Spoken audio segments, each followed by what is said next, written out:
Ito po ang mga babala na gagawin po ng ating kaibigan ngayon na ipapaabot sa lahat na tayo ay dapat po ay mag-ingat. Lalo na yung mga taga China ay sobrang mga traidor. No, kaibigan? Oo nga, umami na po sila. Tama po kayo. Tama ang inyong ipinapaabot dito sa mga tao na yung virus na nangyari po doon sa China ay totoo. No, totoo, maraming tinatamaan. Ngunit hindi lang masyadong napag-usapan ng maayos, no? At hindi po maganda po yung arrangement na tulad po noong pandemya. Kasi noong pandemya nangyari, lahat po ng mga bansa ay nagsang-ayon na ito yung palabas natin dahil po ay delikado po. Totoo po yung mga sakit, guys. Delikado, no? Lalo na pag wala tayong mga kaalam-alam kung paano natin gamutin, no? Kaibigan, ano po ang inyong ipapaabot po sa mga tao ngayon na clear naman yun ni, na dili yun ni fake news ang nahitabo karon diya sa China, na tinuod yun daining virus nga nahitabo.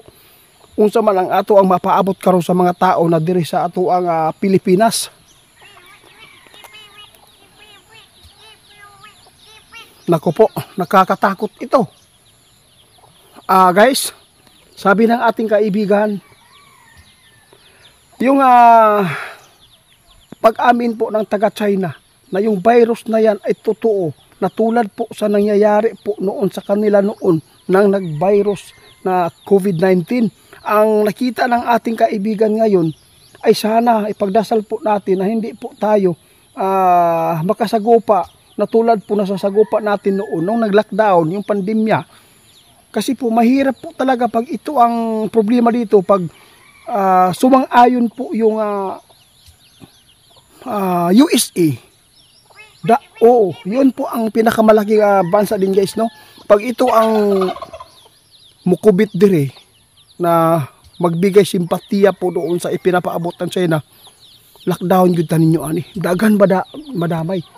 May posibilidad ba, kaibigan, na makapasok po yung virus na yan dito na pwede bang matulad po noon na sobrang istrikto na di tayo pwedeng makalabas? Naku, Diyos ko. Mayroon nakita ang ato ang amigo, guys. Sabi niya, itiit, wag lang masyadong magkampanti. Dapat po talaga na hindi kayo mauubusan sa bahay po ninyo ng mga pagkain. Kasi hindi po natin alam na tulad po noon na biglang nag-declare kumalat. Kasi yung sakit na yan, guys, no?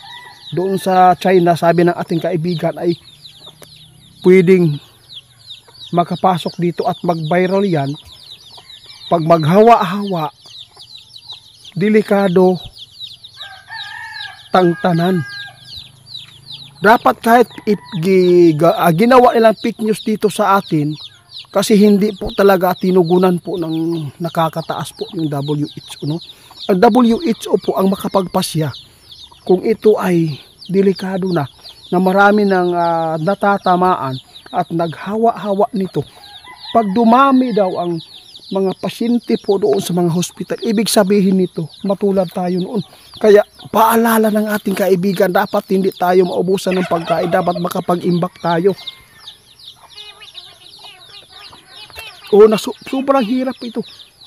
Noong nangyari sa COVID-19, guys, sobrang bilis ang pangyayari.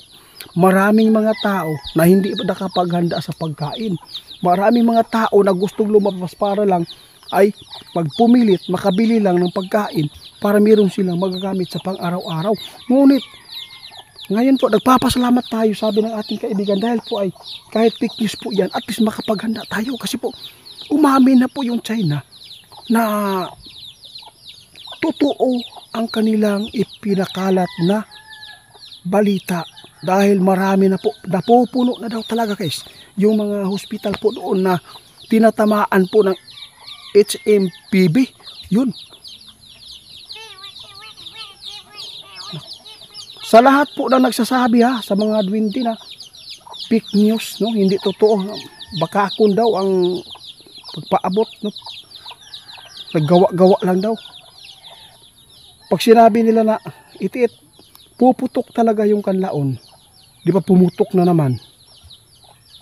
Kasabi, sabi ng iba kaibigan, yung mga nakapanood sa iba na manghula, hinulaan na yan.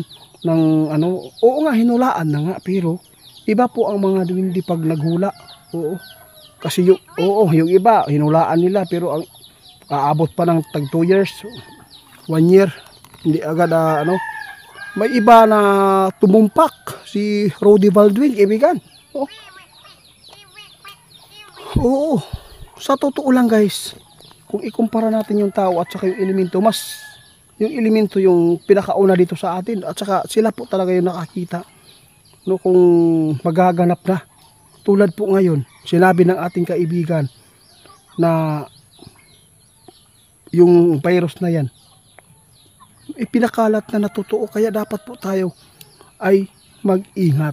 Huwag tayo magpapaulan, dapat po hindi tayo umiinom po ng ulan na tubig at saka hindi po tayo kumakain po ng mga sobrang oily, mga tulad po ng mga fried dyan, no?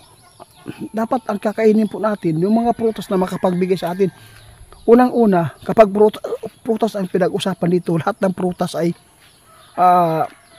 mayroong spray, kaibigan. Gusto kong malaman, kaibigan, kung ano po ang pinakamagandang prutas na maipapayo po inyo na dapat po ay maano.